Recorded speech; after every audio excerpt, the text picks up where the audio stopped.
እነ ኮተት እንደዚህ ያሉ ነው እና አዳምጣቸው። ለምን ታገኛለህ? ድርጅት የኔ ነው ያለ ወለድ ነው።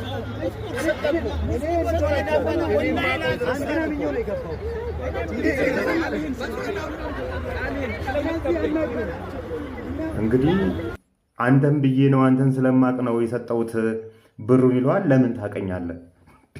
እወቁኝ አልከን እኮ ኢትዮጵያ ውስጥ ያለው ባለ ሀብት እኔ ነኝ።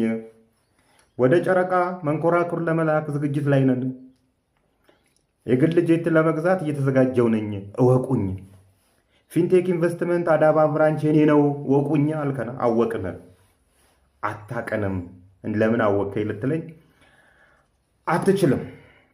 ለሁላችሁም ነው የሚሆነው። ደጋግሜ እንደምለው ከሁሉም መንሱር ይሻላል። ቢያንስ የተፈጠረውን ችግር ወደ አደባባይ ወጥቶ ለመናገር እየሞከረ ነው ያለው።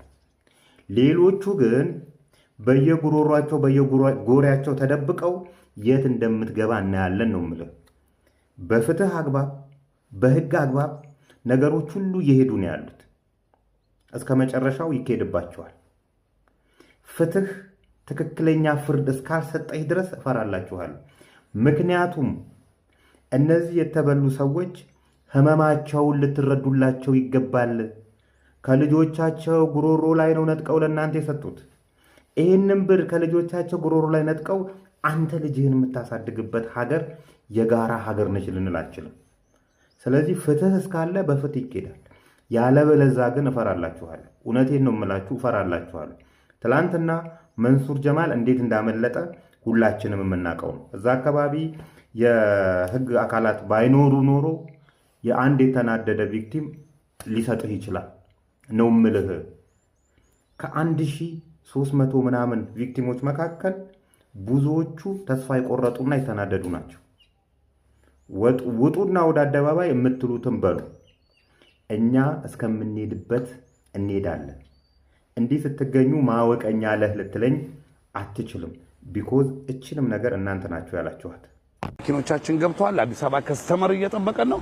እንግዲህ የእውነት በእውነት እያየናቸው ነው። እየተጫኑ ነው መኪኖቹ።